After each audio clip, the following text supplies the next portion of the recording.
the theme this month is deeper seeing. I think I said inner seeing before. It's deeper seeing.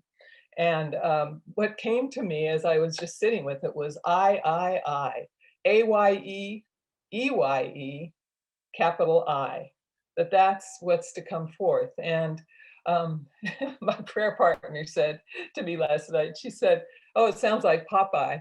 And I'm like, well, that's not so bad. Popeye was kind of a mystic dude. I am what I am. Didn't he say that? And so not such a bad thing. So today we're going to look at I. And the first I, A-Y-E, is what are you saying I to in your life? What are you saying yes to in your life?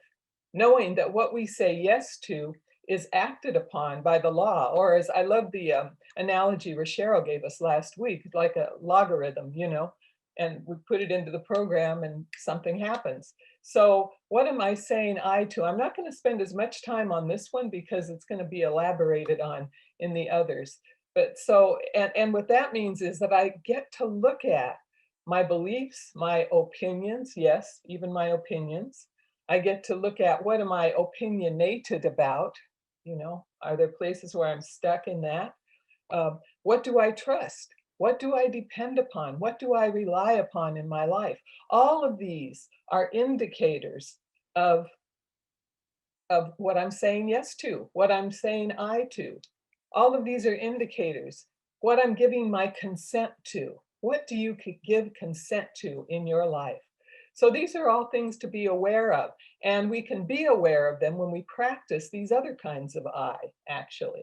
So I'm going to move on to EYE.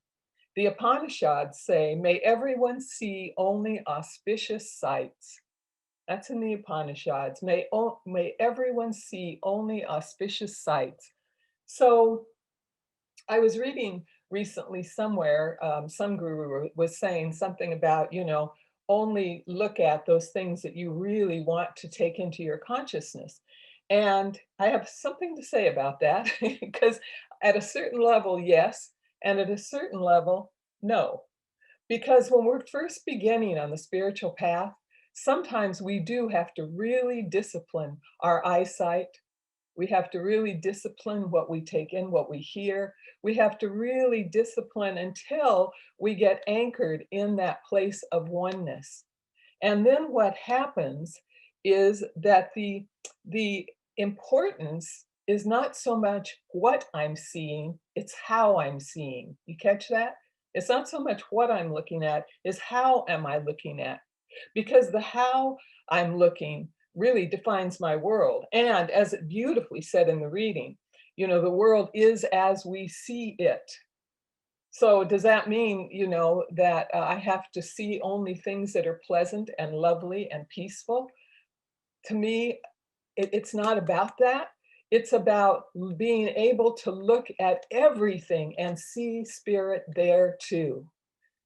Being able to look at a garbage can on the street, if I want to take an extreme example, or a horrendous crime, and being able to say, there too, God is, to be able to bring my consciousness of oneness to what I'm seeing. It doesn't mean we condone what we see all the time. It doesn't mean that at all. But what it means is that we see with different eyes, which I'll get to in a minute with the capital I, but we see with different eyes. So it's not so much what I'm seeing, it's how I'm seeing. What am I looking for? I'm going to go back for a second because when I was in the convent, I was in the convent for 9 years, and the first 2 years we were kind of limited as to what we could see. We didn't watch any television whatsoever. We weren't exposed to news or any of that kind of stuff. It's like we were in a very protected environment. And the reason wasn't to make us be away from the world. The reason was to prepare us to be better instruments in the world, you see. That was the reason for it. And so for those 2 years, we were cultivating a deep consciousness. We were doing the practice of the presence of God, remembering spirit every moment of every day, cultivating that awareness, cultivating and knowing that spirit. And yes, in the Catholic Church, in the convent, in the Catholic Church, I was taught this, being able to see what we called the Christ in everyone. and in everything. And so those 2 years were really foundational years. Sometimes in practitioner training, we encourage students too to, kind of shield what you're taking in for a moment until your consciousness is so strong, so rich, so powerful, so anchored in oneness that you bring that to what you see.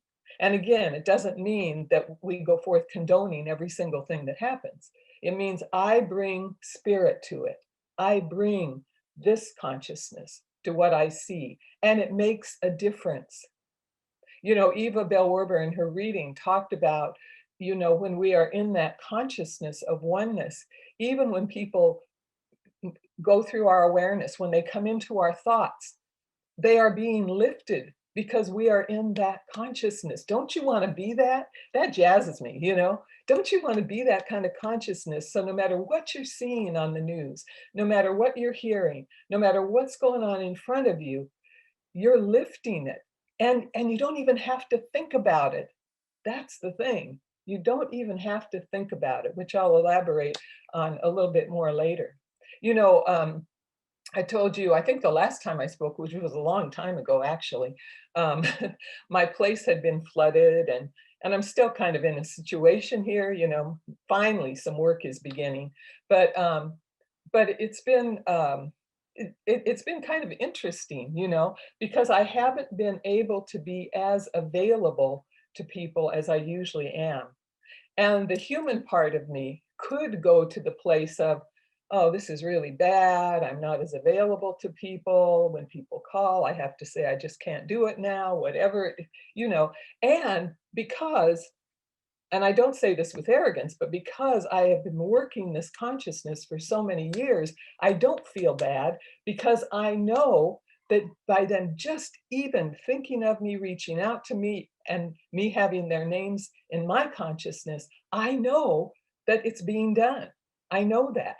Now, that's not necessarily gratifying on the human level to people that call, I know that, but that's the way it is right now. And don't all of us have those times in our lives when we can't necessarily respond the way we would want to? And just know that even when you can't do that, that your consciousness is still operating, because your consciousness is beyond your words, beyond your thoughts, beyond any concepts you're carrying, beyond your actions. Your consciousness is that place within you, that the still small voice within you, the divine center. And get this, that your consciousness is the center with no circumference. You know how we say that spirit is the center with no circumference?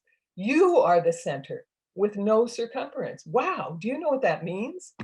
That means that each and every one of us is, and this sounds blasphemous, I know, but is omnipresent, that our consciousness is everywhere because our consciousness is spirit. Our consciousness is divine. So I got way ahead of myself here because a couple of other things I want to say about the I, EYE, is, again, I had asked the question earlier, what are you looking for? There's a story that I read in a book recently about this Islamic mystic. His name is, I have to look at it here, Sheikh Sadi. Don't know if you've heard of him. I'd never heard of him before, but he recalls an incident when he was a child, and he went with his father to Mecca, the journey to Mecca, the Holy Land for the Muslims. And one of the practices when they got there was to wake up at 2 o'clock in the morning for prayer. And he noticed as a child that a whole lot of people weren't waking up at 2 o'clock in the morning for prayer. Or if they did, they were napping during the prayer and all kinds of things. And so he said to his father, look at this. They're in God's house. They've come to this holy land, and they aren't even getting up at 2 o'clock in the morning. They aren't even staying awake for spirit, da da da da, and for Allah. And so his father said to him, you might as well not have come at all if that's what you're looking at. If you're simply looking and criticizing the people around you. And what's that saying? And then he said, he's thought for many years about what his father said, the importance of seeing correctly, the importance of, instead of seeing those people and judging them, first maybe have a little compassion, right? They might be exhausted, they might be tired, they might be sick, who knows? But compassion and just not judging, seeing rightly that there too God is. I remember another story, I think it was about a Catholic monk, and uh, some of the monks noticed that different monks were falling asleep during meditation. Believe me, I know that one well when I was in the convent, you know. One person once fell asleep and fell right off the pew. Anyway, we had some funny things happen in the convent. But anyway, so in this particular story, the monks are saying, you know, what if this person is sitting next to you and starts to fall asleep? And the abbot, the head monk says, I would put his head on my lap and let him sleep. You know, again, seeing rightly, seeing beyond the appearance, seeing the divinity, seeing the preciousness of every person. So what are you looking for? Howard Thurman talks about your sniffer. What are you sniffing out? You know, what are you looking for? And so we want to be aware of that. Am I purposely looking for dissension? Like, for example, when I watch the news or politics, am I purposely looking for the person who's going to do the wrong thing on the highway? Am I purposely looking for the people that aren't being kind? What am I looking for? Or am I searching out the beauty, the joy, the peace, the love, the compassion in other people? And then when I don't see it there, do I bring it there? So that's EYE. What am I looking for, even with my eyes? What am I looking for? So when I see a situation that's unpleasant, or perhaps criticism might well up within me, then what am I doing with it? You know, how am I talking about it? But most of all, you know, what are my eyes saying about it? So here's the deal. I think we all understand the thing of when we roll our eyes, you know. Somebody says something and it's like the eye roll starts to happen in the room.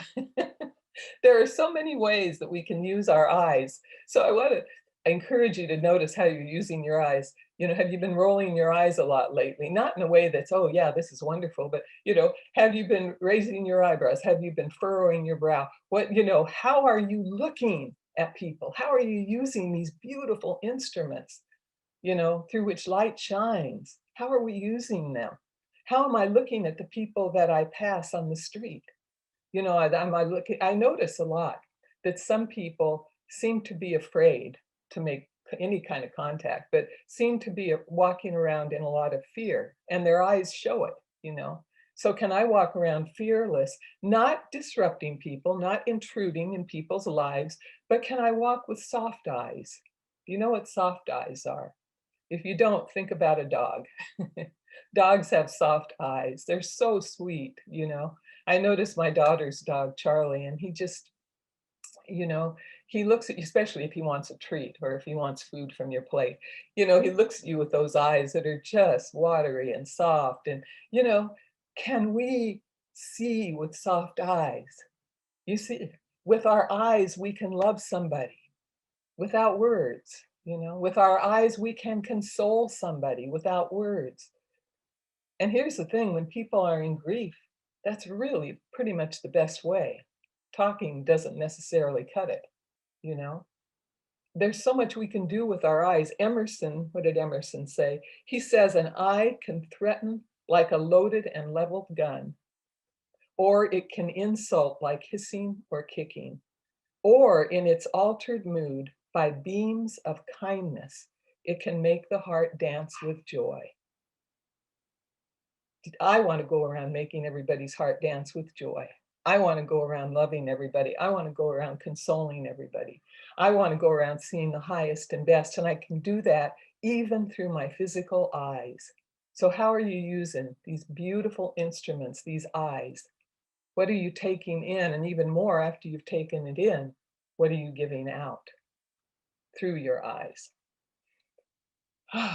So finally, I, capital I, the I am.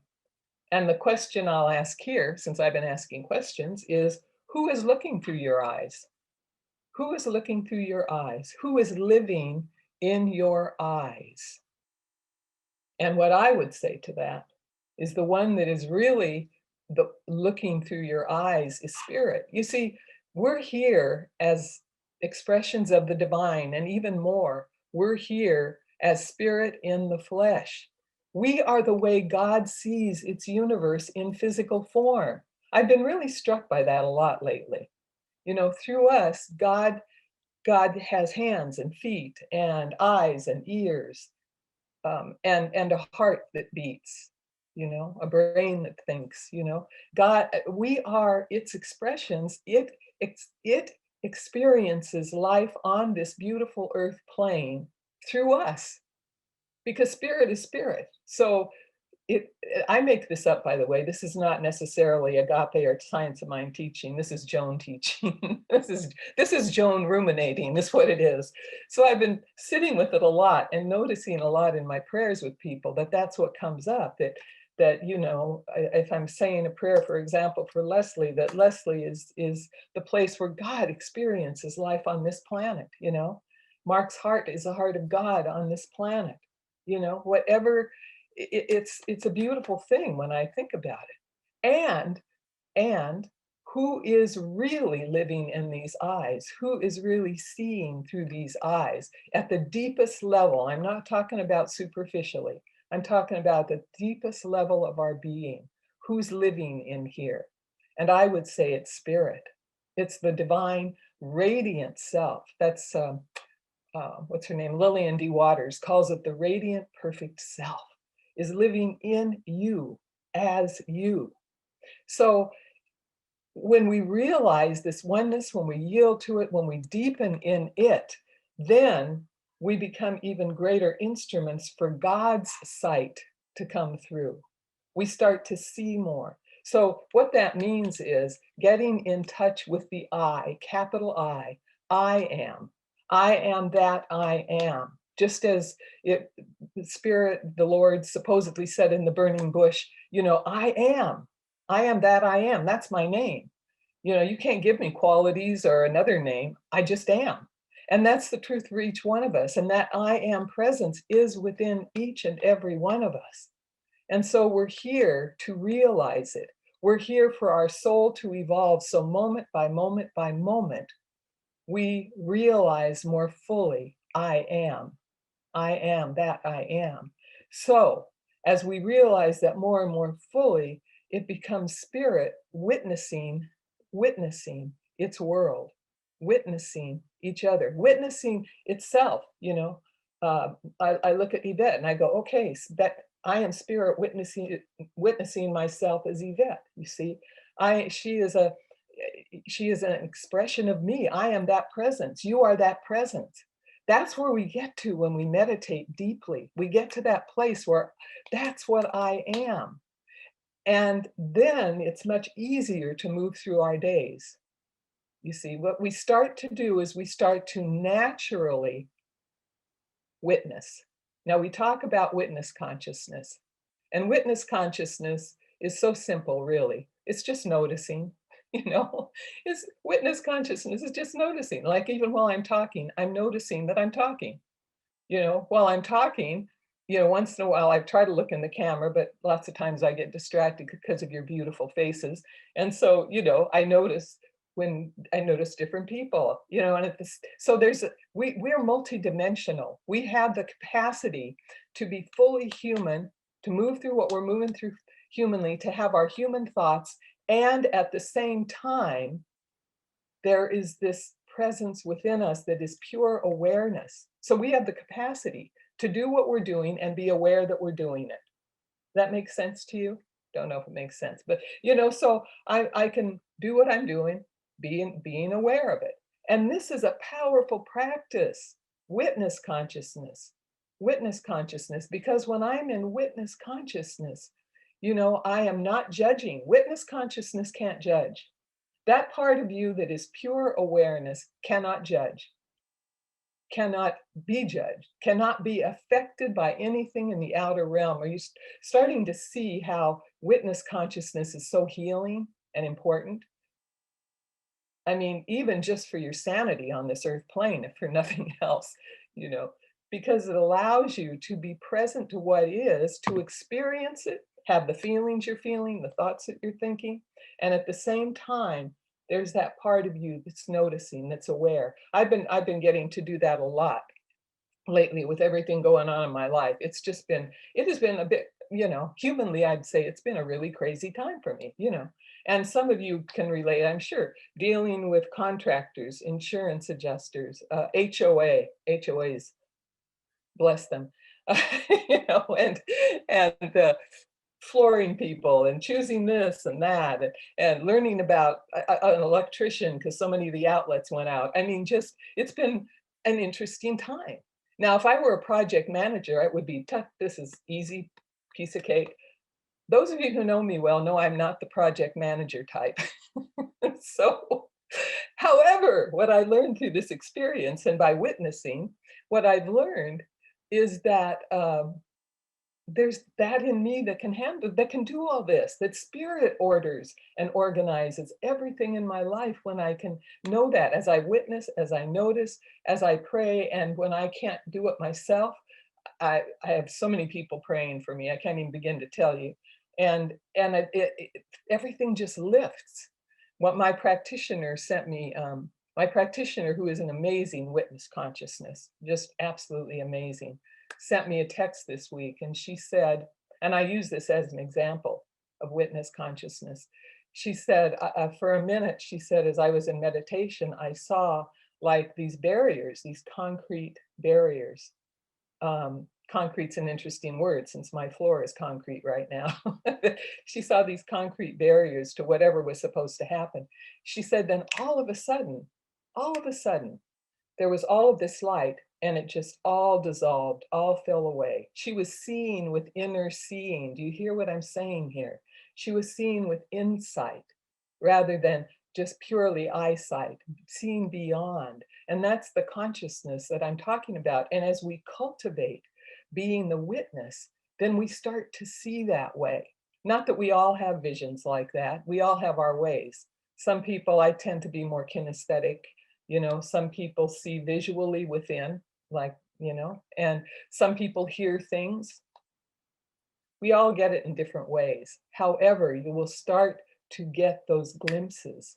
You will start to be so in tune with the divine that you see it. I was wondering actually when I got the text if I think it probably was right at the time that everything broke open, because all of a sudden everything started to work together. And I thought, okay, I was in her consciousness, woohoo. It all came together. So it's powerful. It's powerful. We want to be witnesses. We want to be able to be with our own stuff as well as with everybody else's stuff. We want to be able to acknowledge, to be compassionate, and to simply be aware. Okay, these are the thoughts that they're going through. These are the feelings that are going through. These are the physical sensations of my body temple right now. And I'm not saying, because here's the beauty, witness consciousness, we don't repress it. We don't push it away. We just let it be. So this is how to practice it. You just let it be, you know. You let it be for as much as you want to. Acknowledge what you're feeling or thinking. Take no action for the moment. There was a whole period of time in the past couple of weeks where I felt like I was paralyzed, but what was happening was I was not supposed to be taking action yet until clarity came. Do you see? Have you ever experienced that in your life? And you just have to wait. You just have to wait. So be still, take no action, and then when you do come and start come into the world, start taking action, do what you do. I encourage you to do this. Here's a great practice that I often encourage in the mysticism classes. During the day, schedule times, and I suggest every hour, where you just stop. And it doesn't have to be for more than a minute, but just stop. And when you stop, notice what you're thinking, notice what you're feeling, notice what's going on in your body, the energy, notice it without judgment. Here's the key. If you're judging, you're in your humanity. And that's fine, but it's not healing like witness consciousness is. So So go to that place where you're not judging, you see yourself. And it's like think of we don't think of God as a person, but for a minute, think of that. If God is your mother, your father, however you want to look at it, whatever figure might seem consoling to you, a loving grandmother, an aunt, an uncle, or whatever, how would how would that person respond to you? How would that person respond in any given situation? I had a grandmother who I could do no wrong. I mean, it was just she was amazing. And I just knew she loved me so much, you know? And that's the witness consciousness. That's the witness consciousness. There's a part of you, your awareness, your self awareness, that part of you that adores you, that loves you, that supports you, that never saw anything but beauty and and love and peace and joy when it contemplates you. That's the consciousness we go into when we are witnessing. It's the I am presence. It cannot judge, and it cannot be affected by anything in the outer realm. It's unchangeable, it's infallible, unharmable. So we often say in our teaching, there's that part of each one of us that's never been hurt, harmed, or endangered, ever, ever, ever. And this is always a wonderful thing to know, especially if you've been abused, if you've been molested, if you've been in some way harmed, had violence done to yourself or your home or your possessions or whatever. There's that part of you that can't be touched, that's untouchable, that is pure love and that loves you with all its heart, you see? And then when we get in touch with that, that's awareness itself. That's the witness. And we want to practice that witness, practice it in meditation, and then take it out with you during the day. Just notice without judging. And what you'll find is that little by little, or maybe you're there already. Some of you, I think, are already there already. However, it took me a few years, let's put it that way, to get to the point where I stopped judging myself for not being available to everybody, for whatever has come up in my life. And now, for the most part, I've been judgment free. And for an ex-Catholic nun, that is a big thing. I'll tell you that right now. Judgment free, guilt free. Amen. It's a wonderful thing, you see. Hmm. Is there anything else I want to say? So I just want to stress again that human beings are uniquely made because we can be in two states of consciousness at the same time. We can be fully human and fully divine at the same time. Contemplate that. That is a powerful thing. What a gift that we can be both at the same. We don't have to give up one for the other. In the old early days of, especially, I just know some of those Catholic mystics, the asceticism, where you just have to give up every earthly delight, every earthly joy, No, we don't have to.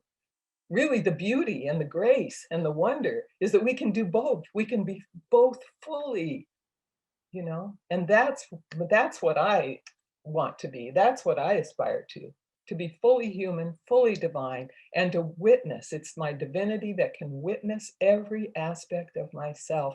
It can love every aspect of myself. It can release judgment. It can release guilt. And does that mean that those things never come up again? No, they'll come up, probably, more than likely. And you just allow yourself to feel it, notice it, think it if you need to think it, be with it, and it passes. Because the last thing, I knew there was one more thing I wanted to say. I was kind of stalling for myself. The last thing I want to say, which isn't in my notes necessarily, but it's like clouds passing through the sky. I think of a meditation recording that we used to listen to early days of Agape, and it was instrumental, but it was called "The Sky of Mind," and on the cover of it, some of you probably heard of it or seen it, or on the cover of it is a picture of this beautiful, spacious blue sky and clouds. And what we know about clouds is they don't last forever, right? They pass through. And so that's what happens when you are witnessing. It's like the clouds in your mind or in your emotional body or physical body, whatever it is, are passing through. The spaciousness of your consciousness allows these clouds to pass. It may not be immediate, and it might be. I find that it's pretty immediate, but then it might come back again, and that's okay. That's okay. Then you get to do the practice again. This the spiritual journey is about practice, practice, practice, practice. It's not about I've reached perfection. It's not about I've reached my enlightenment and I'm done. No, it's practice, practice, practice all the time. So I invite you to this beautiful practice of being so fully in touch with your I am presence, so fully in touch with that part of you that is awareness. You don't even have to call it God or spirit, just it's your awareness. And it's always being aware. You'll notice it's always aware. It's just, how, you get to direct it toward whatever you want to direct it toward. Okay? I think I am complete. I do believe. I have a whole lot more written down, but, I think enough is enough right now. Plus, Reverend Cindy and Reverend Verona are going to speak this month too. So we got to give them some room to say something, right?